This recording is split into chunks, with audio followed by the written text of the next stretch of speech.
Have you ever imagined yourself in a situation where you wanted to do something but ended up not doing it?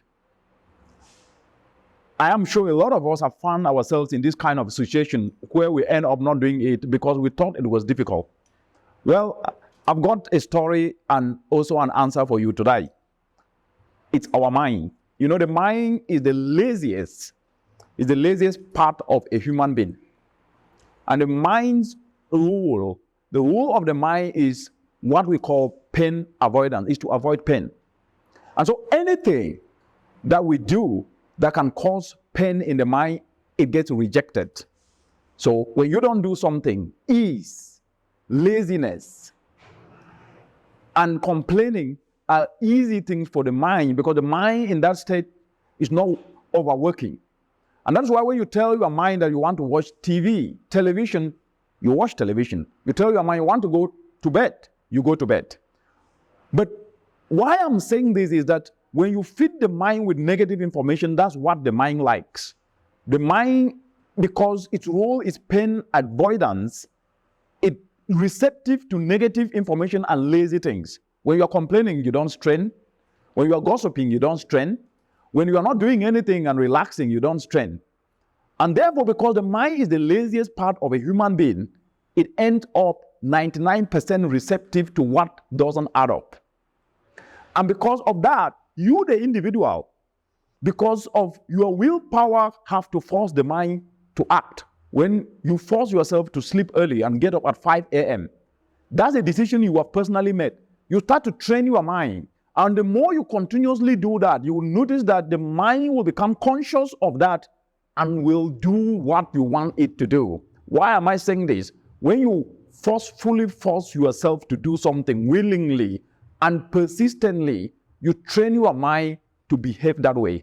But when you continuously complain and blame, you train your mind to become a complainer in chief. You train your mind to become a person that will always blame others. You train your mind to gossip. You train your mind to hate. And that's why most of us today, we grew up hearing the words poverty. They ask you, how are you doing? You say, I'm poor. In Pidgin English, say, I'm poor now, over poor, I don't get money. We continuously feed our mind with the word poverty. And today, when you ask, how are you doing? Well, I don't have money. I'm poor. Because we feed our mind with that aspect of always thinking that we are poor. But when we reverse this, we will start to see a difference. When you reverse your mind to start saying, yes, I don't have, but I'm going to do it, and you start doing it, you start becoming persistent, you start learning a new skill, believing in yourself that you are going to learn that skill to become better, your mind will start to take in that information. You are going to become better. Your mind is going to take in that information, start taking in that information that you are good at what you do. That's why when you start pronouncing good words about yourself, I don't have today, but I'll have tomorrow, your mind starts to remember. I know that I will be better off tomorrow with what I'm doing today. Your mind starts to retain that. And once it retains that, it gives you confidence.